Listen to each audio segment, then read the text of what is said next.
Hey, welcome back to BIV Today, the daily business news podcast from Business in Vancouver newspaper and BIV.com. I'm Tyler Orton, reporter here at Business in Vancouver. And I think we all know that pro sports, they are finally making a long-awaited comeback in North America after that COVID-induced hiatus. But with fans not being permitted in stadiums, it brings into question the future of fandom and maybe the role that social media can play. Our guest today is Connor Clarence. He's the head of sports at Twitter Canada. And Connor, I want to thank you for joining us on the show. Thanks for having me. I'm excited to talk with you. Well, my first question, though, is just your observations over at Twitter, head of sports there. Are sports fans a bit of a different breed when they're interacting on Twitter? What's your observation? Yeah, it's a great question. I think we've always looked at sports or sports on Twitter as an opportunity for sports fans to engage as if it were a virtual sports bar. It's where you can go to have that niche conversation. You can find your Canucks fans, you can find your BC Lions or your Whitecaps fans outside of the stadium. And what we've seen now is that conversation has only grown as there's this potential for no fans in stadiums, and how long is that going to last, et cetera, et cetera. So there's a ton of excitement around being a sports fan and having that ability to have that conversation and cheer on your team on Twitter. And that seems to be only growing as sports sort of come back now in their new forms. Yeah, do you get the sense just from what you're observing that there's just this pent up demand for the return of sports at this point after we had like a 4 or 5 month break from it all? Yeah, there was like a point midway through where it was like, I think the longest we had gone without like the NBA before another NBA season starting or whatnot. So there's a ton of pent up excitement, and we've seen it all around the world. We saw it when the Bundesliga in Germany came back. We saw these massive conversation spikes. Korean baseball, NASCAR. Just this weekend, we had the MLB come back, and the opening weekend for this year versus the previous year, we were up 36% in conversation, and we only had 3 Blue Jays games, which when you think about like a Canadian audience that is pretty predominantly fans of the lone Canadian baseball team, that's a pretty sizable jump year over year. You brought up the MLB made its return over the weekend. I couldn't help but notice, those virtual fans that they had placed in the stadiums. It was a little disconcerting in some points. Like they had it looked like a Sims game or something to some degree. I wonder, do you think that's, even if they're trying to input crowd noises, it's just not going to be the same, that audiences that are watching it, it's going to be a little weird for them to see all this go down? It's a great concept. One of the things I think we're really excited about is all these broadcasters, all the teams and leagues, et cetera, kind of have a license to try new things. And we know that some of them are going to really work well, and maybe they'll get carried on to sort of that next normal. And we know a lot of them maybe won't work, and there may be short-term fixes for just where we are right now. I can tell you for sure, I'd love to watch baseball with fans in stadium. It's a much nicer viewing experience because you're not seeing fly balls fly out of the stadium and there's empty seats.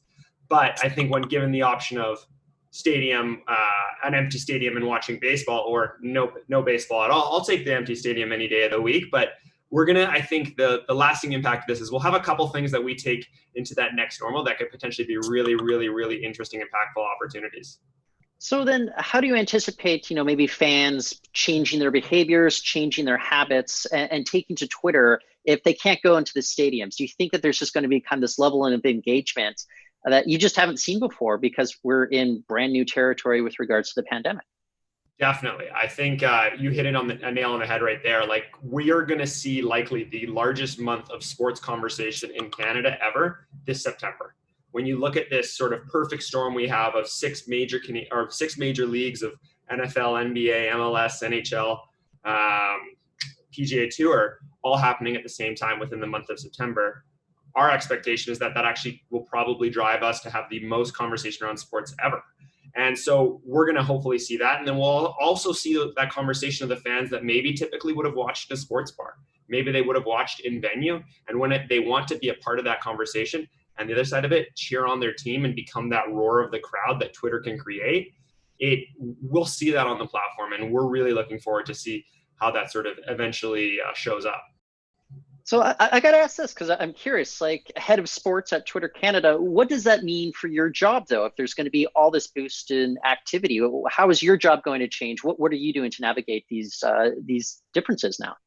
Yeah, I think it's trying to find. Well, I'll backtrack a bit. So, what we do in a sports partnerships perspective is we work with brands to try to help them connect with fans in the moments that matter the most. So, my specific purview, obviously being sports, is loosely related, obviously, with the leagues, the broadcasters, the teams, the publishers, and working with them to find ways so that advertisers can actually reach their fans in those moments where they are ready to be engaged or ready to sort of receive advertising. And when we have such a peak of interest and such a peak of this fandom in the market and people with all that pent up sort of expectations and excitement, that just creates more and more opportunities. So we're seeing a ton of brands that are excited to engage, and they're looking forward to, in the same way that as sort of a larger community and of sports fans and sort of general fandom, they're looking at it as, hey, we're kind of like getting back to normal here. We can move into something and we can really talk about it in a meaningful way, and it's something that we're used to, and it's exciting and all that good stuff. So we're seeing that, and I think it'll just create more opportunity for those types of organizations, like I mentioned, the publishers, the broadcasters, et cetera, to find new and exciting opportunities because there's going to be more demand from the advertiser side. Well, especially I think about, okay, you go to October, then there's usually some crossover going on with MLB, NHL action, as well as the NBA. But like you said just a few moments ago, we've never had it where there's going to be a confluence of all of these sports leagues all playing at once here in North America. We're in kind of unprecedented times. Just for that amplification, is there going to be maybe an oversaturation point? Could that come into play? Or do you think it's just everybody is so anticipating the return of sports, it doesn't even really matter at this point? It's a great question, and we are so in an uncharted territories that I think any statement I can make is probably my best guess. But what I can say in my mind is, one of the conversations we've had today is the Blue Jays are playing today, the Leafs are playing today, and the Raptors are playing today. And there's a lot of conversation about fans who are just like, okay, cool. So my whole afternoon/night is set. I know what I'm doing. I'm watching, going to try to like picture in picture some of these games. I think we're going to see viewing habits change for sure. We're going to have NBA and NHL feel a lot more like March Madness or an NFL Sunday, where you're sort of just watching game after game after game after game. And to the earlier point, with all this crossover, if you're familiar with the term the sports equinox, which is sort of when all four major North American leagues play on the same day, so the NFL, NBA, NHL, and MLB, it's only happened 21 times since 1946 when the NBA was founded. So roughly once every 2 and a bit years. There's a chance it could happen 5 times this year, just based on how the schedule is coming across. So you look at these potential Thursdays, which is sort of the likely day that it happens in September, and you're just like, you could be watching sports the entire day. And that includes, MLS starting at 9:30 in the morning in some cases. So there's a ton of opportunity for fans to sort of watch and engage, and it's an exciting time. Well, I can't help but notice you just gave a shout out to all those Toronto teams, but as head of sports for Twitter Canada, I don't know, what can you tell us and our listeners and our viewers what's going on here in Vancouver or British Columbia? What's trending right now locally with regards to Twitter and sports? Yeah, I think one of the great things we saw, especially during the lockdown from a Twitter perspective, actually, is with the local Whitecaps. And I'm actually from the West Coast, so I've got a lot of fandom for a lot of the BC teams. But what the Whitecaps did leading into the pandemic, and they were sort of one of the pioneers in terms of selling those reusable face masks. And they actually combined in a campaign with the Vancouver Aquarium to try to, in a way, help save the Vancouver Aquarium, because obviously they're incurring a ton of fees, et cetera, to keep a lot of those animals alive, whereas there's not an ability for them to actually bring in a ton of revenue from admission.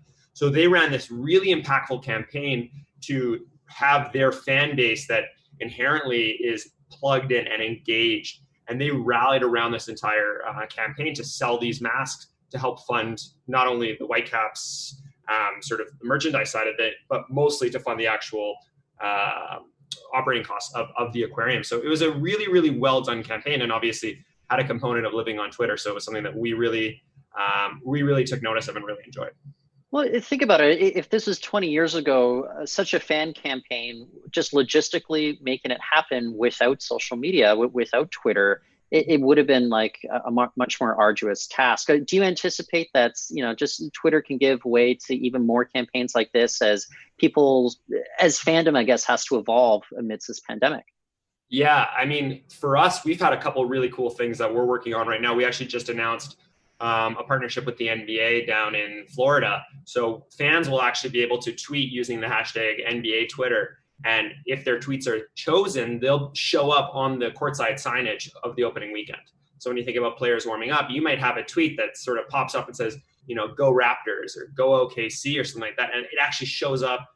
Players are getting to see it. It shows up on the broadcast. It's really, really an exciting opportunity. So I think to your point, we're going to see that with the pandemic and with lockdown, we're going to have these new and exciting opportunities, and getting an opportunity to actually see them in action, seeing what works, seeing what doesn't, and then pivoting for the future years. We're going to create a couple, I think, really cool activations that come out of it that stick around. And we might have a couple that may not work, but we've sort of got the license to fail in that regard as an industry, just because of everything that's going on. And to be perfectly honest, it's a really exciting time because of that.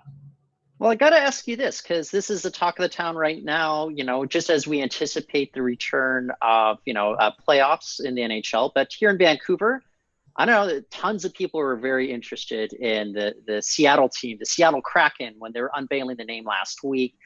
It's the first time Vancouver is going to have a natural geographic rival when it comes to NHL play. What do you think about kind of the opportunities that exist there for this kind of cross-border rivalry, and how fans will be engaging both here in Vancouver as well as in Seattle, and how there could be a lot more back and forth that we've just never seen before? It's going to be exciting. I mean, we've had the Battle of Alberta, we've had the Battle of Ontario, and Vancouver sort of had rivalries along the way, obviously with Boston, and you've got the rivalries they've had with the Albertan teams. But having this one that's geographically so close is a huge opportunity.